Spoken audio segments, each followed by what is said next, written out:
Só lembrando vocês, eu já tenho um review do livro Sapiens e eu já tenho 2 vídeos xingando Harari, especialmente por conta das opiniões terríveis e rasas e fracas e mentirosas que ele fez acerca da guerra da Ucrânia. Dito isso, tá? Dito uma quantidade enorme de ressalvas que eu tenho com Harari e que precisariam ser exploradas com mais calma, tá? Também é alguém que me influencia por uma série de questões. Primeira, ele é antiliberal, tá? Ele é antiliberalismo, embora isso não fique muito claro, porque ele faz aí uma defesa um tanto quanto complexa e, ao meu ver, ruim do capitalismo, tá? É meio que uma defesa e não é, então uma série de problemas. E ele também, ao meu ver, ele é pós-moderno, ele poderia se encaixar no que a gente entende como pós-moderno, tá? Mas ele não se vê como pós-moderno e muitas pessoas não se veem por conta da confusão entre o que é uma metanarrativa e uma grande narrativa, que é algo que, na verdade, eu não tenho. Até perguntaram no canal se existe algum vídeo sobre isso, etc, ou algum texto, e eu vou dizer pra vocês que eu nunca vi em lugar nenhum a distinção entre uma metanarrativa e uma grande narrativa, embora ela seja evidente pra mim. Então, eu tô escrevendo, tá? Eu tô escrevendo sobre pós-modernidade, não sei quando que eu vou terminar, porque, enfim, muita pesquisa a ser feita, mas é algo que precisa ser bem diferenciado, precisa ser bem colocado, bem estruturado, que existe uma diferença entre metanarrativas e grandes narrativas. O Harari, ele defende grandes narrativas, mas não metanarrativas, então ele poderia ser pós-moderno. Mas eu vou deixar por aqui essa questão e eu vou fazer um review desse livro chamado Homo Deus, que, ao meu ver, é o livro mais importante do Harari, tá? Tem o Sapiens, que vem antes, que é importante e é o mais famoso. O Homo Deus, pra mim, ele é mais importante e mais legal. E depois tem o 21 lições, que é bonitinho, engraçadinho, mas eu não acho muito relevante. Se o Sapiens é um livro que tenta pensar o passado, né? Pra pensar o presente, né? Mas tenta usar mais do passado, né? Uma breve história da humanidade. O Homo Deus é um livro que tenta pensar o futuro, né? Ele tenta pensar acerca das questões tecnológicas, acerca de uma série de coisas que a gente já sabe sobre os seres humanos e o que nos espera. Ele não é um livro de profecia, isso precisa ficar claro. O Harari não está reivindicando a possibilidade de fazer profecias, ele está reivindicando uma leitura sobre o mundo, uma leitura sobre o que está acontecendo, o que está sendo pesquisado, quais são as perspectivas e projeções para o futuro, sendo que essas perspectivas e projeções podem dar certo ou errado e nós não temos controle. Então ele se pergunta, né, o que nos espera hoje? Eu vou tentar falar um pouco então dos pontos centrais do livro, lembrando que, embora vá ser um pouco grande esse review, ainda assim muita coisa vai ficar de lado.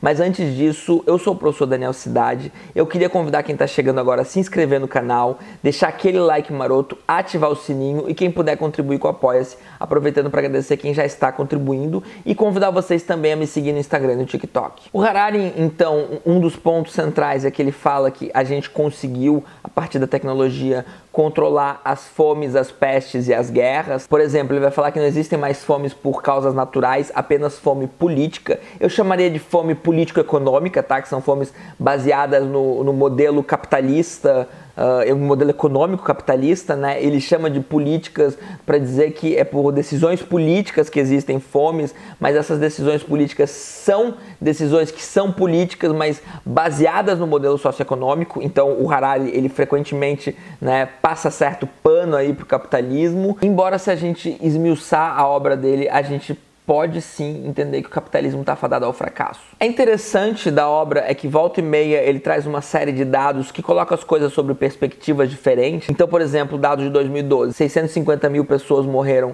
por conta da violência humana e 800 mil pessoas se suicidaram. E 1,5 milhões de pessoas morreram por conta da diabetes. Ele está sempre jogando esses dados porque eles são um pouco contra-intuitivos, né? A própria ideia de que tem mais suicídio do que assassinato. Então, ele traz um certo tipo de reflexão.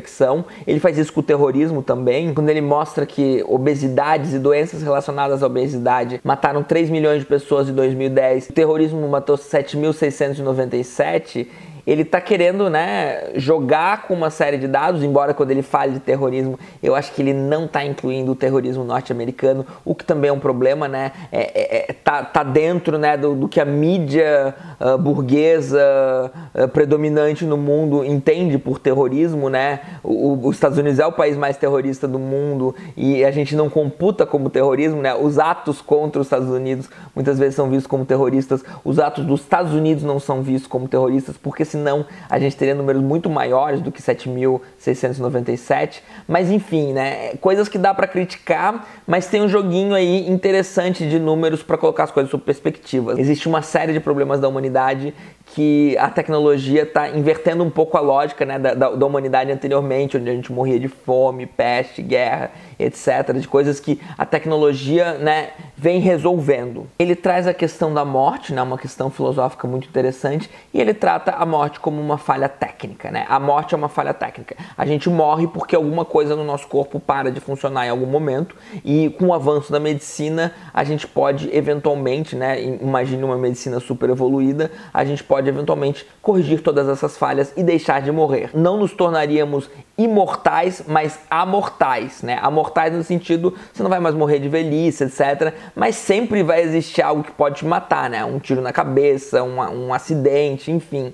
Então diminui muito as possibilidades de você morrer, mas a gente continua podendo morrer, tá? Então uma das, não é bem previsão, né? Mas uma das perspectivas para o futuro é que a gente se torne amortais. Ele cita várias pessoas, a mais otimista dela, a do Ray Kurzweil, que tem um livro chamado A Singularidade Está Próxima, que eu já li e também vou fazer review em algum momento, mas o Ray Kurzweil, ele prevê que em 2050, quem tiver bastante dinheiro já tem a possibilidade de não morrer mais. O Harari se posiciona e considera essas esperanças prematuras, não só do Ray Kurzweil, como de outras pessoas que pressupõem que em 2100 ou 2200 a gente consiga vencer a morte. Ele considera todas elas prematuras, ele argumenta acerca disso, então ele se posiciona, tá? É possível sim que em algum momento a morte seja resolvida e por questões das falhas técnicas, mas ele não está tão otimista assim quanto muitas pessoas que trabalham com o tema. Ele também trata da questão da felicidade e como na nossa sociedade a gente busca, né,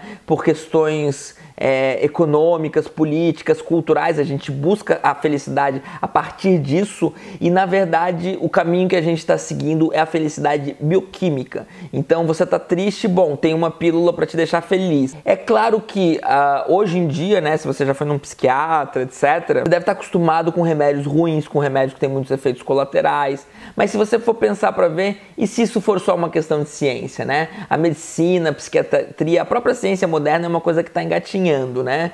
Surgiu ainda ontem na história da humanidade. Imagina daqui a 300, 400, 500, 1000 anos, como que não será a psiquiatria, por exemplo, daqui a 1000 anos, tá? Tô refletindo, não é ele que reflete sobre isso assim, mas imagina como é que seria a psiquiatria, né, unida com a neurociência no momento em que a gente tem uma compreensão do que é o prazer, do que é a dor, do que é a felicidade do cérebro, né? A gente fazia a engenharia reversa do cérebro, como fala o Ray Kurzweil no livro já citado. Existe a possibilidade de vislumbrar um mundo de pessoas felizes apenas por questões bioquímicas ou neuroquímicas, construção da felicidade pela ciência, não porque você alcançou a felicidade através de satisfações, através de significado, através de atos e feitos na sua vida. Talvez você possa ser feliz apenas a partir de envio de estímulos aos locais certos do seu cérebro que te farão feliz. E daí entra a questão da divindade, tá? Quando ele fala de divindade, ele não está pensando no Deus cristão, né, o Deus onipotente, está pensando mais nos deuses gregos, né, que são seres humanos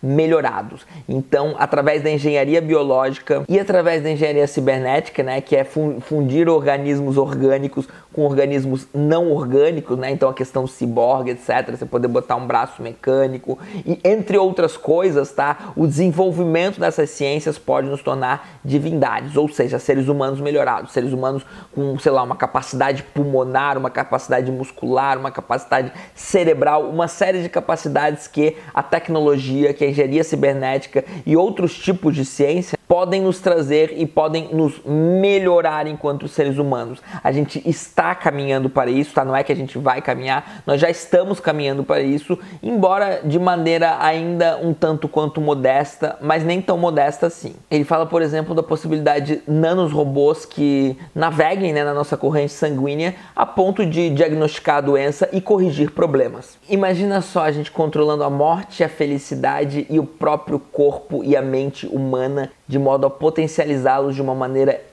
inimaginável pra gente nos dias de hoje. O que acontece, né? A possibilidade do fim do Homo sapiens, do fim da humanidade, que não por extinção mais, mas porque ela se torna algo que não dá mais para chamar de humanidade. Vamos citar aqui, ó.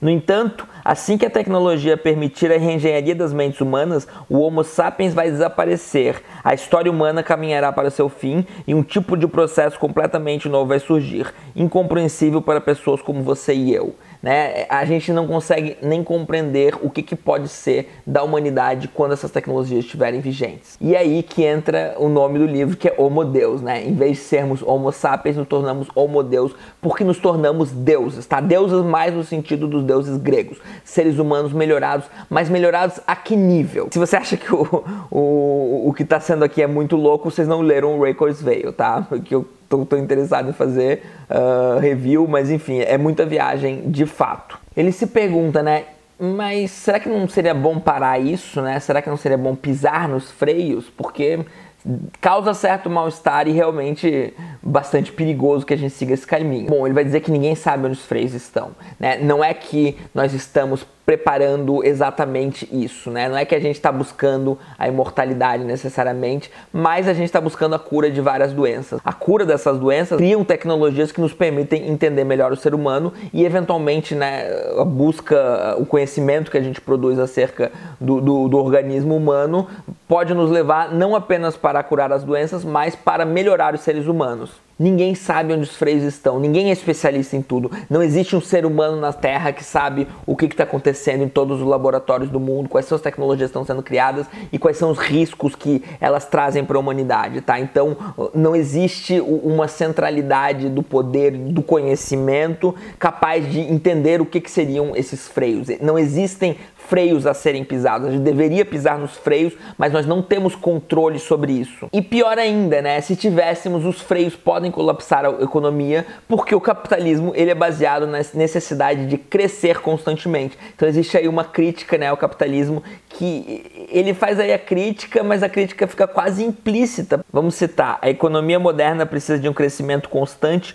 e por tempo indefinido para sobreviver. Eu acho interessante como ele basicamente conclui que o capitalismo corre sérios riscos de destruir a humanidade e não faz uma crítica moral a isso, tá? Bom, ele tem essa pegada, né, de ser historiador e blá blá blá e fazer, está só explicando o que está acontecendo, mas ele nem deixa tão explícito, né? Ele não fala assim, ele não é um anticapitalista, tá? Ele não se coloca como anticapitalista, embora quando você vai lendo esse livro, você vai ficando com um certo mal-estar de que a gente está realmente num caminho bastante duvidoso e o nosso sistema econômico é um sistema que está de fato destruindo o mundo. Embora ele não esteja nem tanto falando das tragédias climáticas que poderia ser abordado, o livro não é sobre isso. O livro é sobre não sobre como o fracasso da ciência pode destruir o mundo, mas como o sucesso da ciência também pode destruir. O sucesso da ciência pode nos levar a humanidade a deixar de ser humano, porque daí ele vai para outra questão, que é os computadores vão substituir os seres humanos. Vamos citar: a mesma tecnologia que pode levar os seres humanos à condição de deuses também pode fazer com que os homens sejam irrelevantes. Por exemplo, é provável que os computadores suficientemente poderosos para compreender e superar os mecanismos do envelhecimento e da morte sejam igualmente poderosos para substituir os humanos em todas as tarefas. Então, ele aborda isso com bastante calma aí, que é bastante interessante, a ideia de que a gente pode ser substituído completamente pelos computadores. Chega um momento muito interessante filosoficamente e bastante ousado, que é quando ele fala que organismos são algoritmos. Mais uma vez, sim, emoções são algoritmos bioquímicos vitais para a sobrevivência e reprodução de todos os mamíferos. O que isso quer dizer com isso? Então ele entra numa questão bastante interessante que mereceria um vídeo inteiro, que na verdade merece ser aprofundada, porque, né, na história da filosofia a gente pensa muito pouco no ser humano como um algoritmo. A gente tem toda uma história teológica, teleológica também, mas enfim, a ideia do... Eu queria convidar vocês a pensarem e refletirem, né? A ideia do ser humano como um algoritmo. Claro que isso leva a toda uma discussão que ele faz de maneira um tanto quanto rasa, mas ainda assim muito interessante, sobre mente, sobre subjetividade, sobre sentimentos, né? Se somos algoritmos, como que a gente tem mente, como que a gente tem subjetividade, como que a gente tem sentimentos, inclusive o que é a mente, né? A mente também faz parte desse algoritmo, a mente é necessária, onde residem os pensamentos. Ele vai dizer que eles não existem em algum campo superior e imaterial, mas os pensamentos também são avalanches de sinais elétricos disparados por bilhões de neurônios. Então a gente tem uma concepção completamente fisicalista, eu diria até materialista, mas não tanto no sentido de Marx, né, do que é um ser humano, porém também no sentido de Marx, na medida em que nega a metafísica. O Harari, ele é um pensador pós-metafísico, e nesse sentido também existe aí então esse lado pós-moderno dele, né, a própria questão de tratar os seres humanos como algoritmos já é algo que faz mais sentido na pós-modernidade, já é algo que faz mais sentido numa visão materialista do que é o ser humano, o que leva a uma visão bastante, assim, angustiante do que é a consciência. Vamos citar só uma frase. A consciência é o subproduto biologicamente inútil de certos processos cerebrais. Isso gera uma série de questões filosóficas, inclusive quando a gente for falar de robôs, o que é um robô, o que seria um robô com consciência e como é que a gente identificaria o que é um robô com consciência. Será que é possível que os computadores, né, se os seres humanos são algoritmos, será que é possível que os computadores se tornem um dia complexos a ponto de desenvolver algum tipo de consciência? Ele leva essa questão bastante a sério, uma questão que inclusive é bastante rejeitada, essa postura dele, tá? É bastante rejeitada, embora muitas pessoas tenham dificuldade de refutar, tá? Porque a ciência cada vez nos leva mais a essa posição. Então eu tô jogando aí as coisas no ventilador, mas é para trazer a discussão pra gente pensar, porque isso só já geraria um vídeo enorme, né? O vídeo já tá ficando grande, mas enfim. A ideia da consciência como um subproduto. Como é que a gente faz, né, para saber que os outros possuem consciência, né? Existe a questão filosófica do solipsismo, que ele não cita, mas ele tá trabalhando aqui. E ele, inclusive, cita a questão do teste de Turing, né? Que você precisaria ser capaz de conversar com uma máquina e não identificar que ela é uma máquina. A gente ainda não passou, não venceu o teste de Turing. O que acontece quando a gente vencer, né? Se a gente entende que os outros também têm consciência, subjetividade, sentimentos, pelos relatos dele, o momento que você conversar com um computador e os relatos deles te mostrarem exatamente o que te mostra um ser humano, por que você presumiria que ele não possui? Você teria que presumir que ele possui consciência, e então a gente mudaria toda a nossa ética que a gente tem para os computadores. Só uma curiosidade, o Ray Kurzweil diz que em 1928 a gente vai vencer o teste de Turing, aproximadamente. Então pode ser um pouquinho antes, um ou 2 anos antes, 1, 2, 3 anos depois, mas estaremos vivos até lá, tá? Então aqui eu estou se falando para vocês. Tem alguém que diz que o teste de Turing será vencido aproximadamente em 1928. É muito próximo. Ele também entra, né, em por que obedecemos, tá? Isso ele já fala um pouco no Sapiens, né? Ele fala sobre os seres humanos que têm crenças em ordens imaginadas. As ordens imaginadas geram certo tipo de vínculo entre os seres humanos. Entenda que ordens imaginadas são empresas, são deuses, a própria moral é uma ordem imaginada. Enfim, a gente teria mais uma vez que entrar profundamente no que são essas ordens imaginadas, no que são essas ficções. Todas as metanarrativas, então, visões metanarrativas sobre capitalismo, comunismo, etc., são ordens imaginadas. O próprio humanismo é uma ordem imaginada. Então, na medida em que nós possuímos crenças em ordens imaginadas, a gente compartilha e comunga certos tipos de comportamento, e esses tipos de comportamento nos permitem obedecer aqueles que são reconhecidos legitimamente como os porta-vozes dessa ordem imaginada. Ele vai dizer que essas ficções não são necessariamente ruins, mas elas são apenas ferramentas, tá? Então, pensando na moral, né? A moral não é ruim, mas a moral é uma ferramenta para algo. Tá? Então a gente precisaria pensar também, entenda que toda a história da filosofia pode ser repensada quando a gente começa a tratar os seres humanos como algoritmos, e quando a gente começa a tratar uma série de coisas que a gente não tratou até então como ficções. Isso é bastante interessante filosoficamente e também bastante interessante para pensar a pós-modernidade, para pensar o mundo hoje, porque nesse sentido ele consegue ser ousado na sua linguagem simples e acessível. Também isso explica muito do sucesso dele. Ele faz então, não é bem uma previsão, como eu já dito, né? Mas ele diz que no século XXI é possível que a gente crie ficções mais poderosas e religiões mais totalitárias do que as anteriores. Tem certo niilismo, embora niilismo é uma palavra muito controversa, depende de como se define, todo mundo é niilista. Mas vamos só citar uma frasezinha. No nível prático, a vida moderna consiste numa constante busca do poder num universo destituído de significado.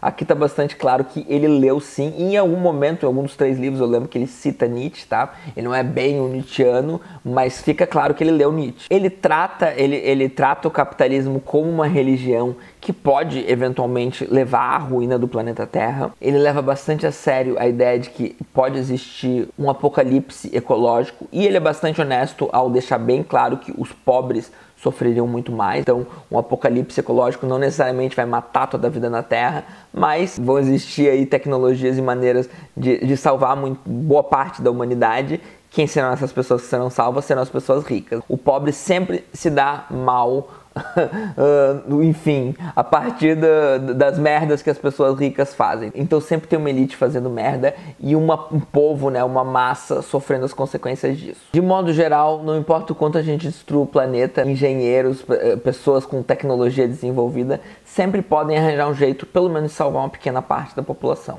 Ele vai dizer que quando a engenharia genética e a inteligência artificial revelarem todo o seu potencial, o liberalismo, a democracia e os livres mercados se tornarão obsoletos. Isso porque a liberdade não existe. A liberdade é um conceito não científico e a gente não consegue identificar liberdade nos seres humanos.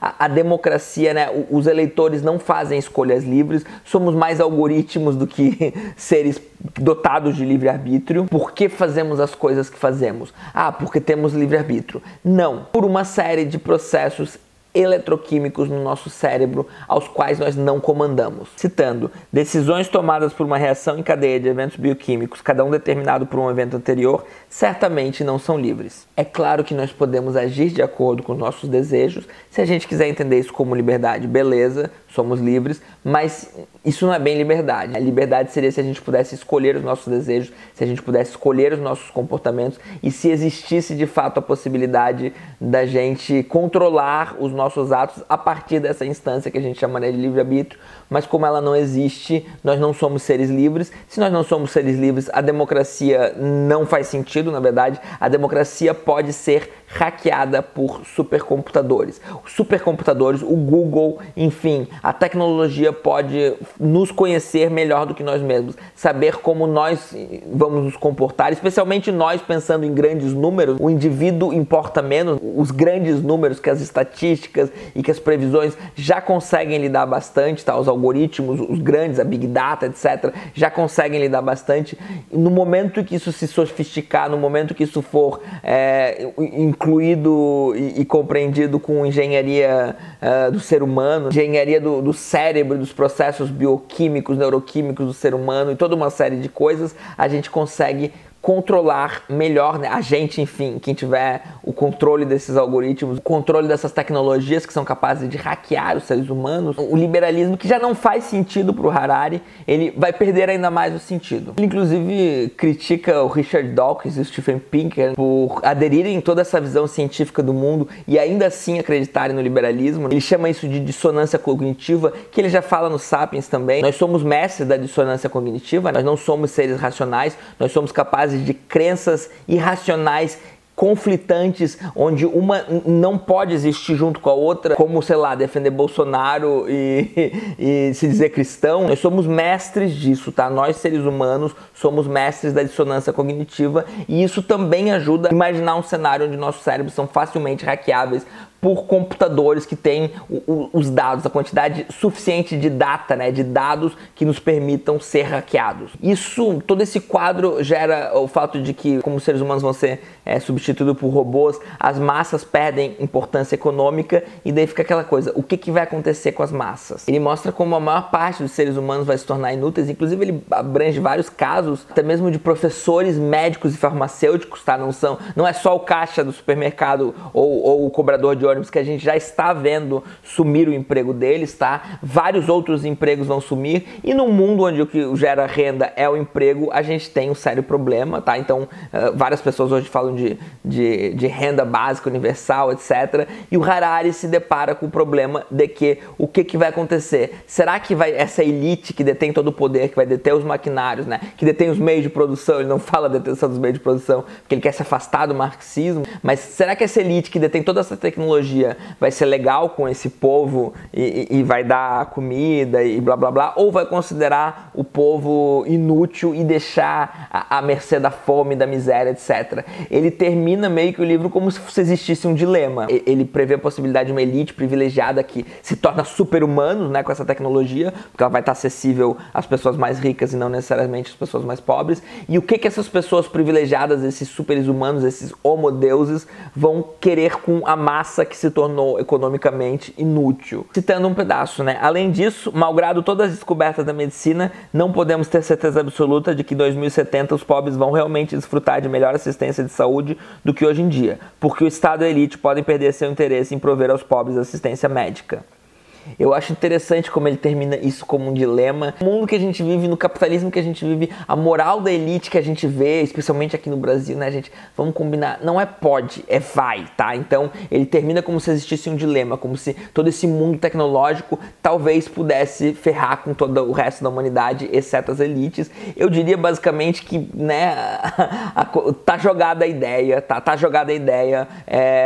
Se você for levar a sério o livro do Harari e pensar em termos de prognósticos, né, em pensar em termos de futuro, é quase garantido que a elite não vai se preocupar com as pessoas pobres, até porque o que a gente vê diariamente, se a gente quer ser científico, se a gente quer ser empírico, a gente precisa concluir isso. Então a gente tem aí sérios problemas pelo futuro, a menos que a gente mude drasticamente toda a moralidade, todo o sistema socioeconômico capitalista, mas o Harari não conclui isso. Quem está concluindo isso é Daniel Cidade. O Harari joga a coisa como se fosse um dilema, quando na verdade não é, tá? Então eu tenho uma série de críticas. Eu acho que o Harari, né, ele escreve aí tentando jogar os dois lados. Ele não assume um lado. Ele tenta fingir muita imparcialidade, quando na verdade ele já deixou claro que ele não possui essa imparcialidade. Então eu espero que tenham gostado, né? O vídeo ficou maior do que a maior parte dos vídeos do canal e ainda assim muita coisa tá faltando, tá? Em algum momento eu posso fazer alguns vídeos mais pontuais, especialmente se tiver interesse aí, comenta aqui nos comentários. E é isso aí, pessoal.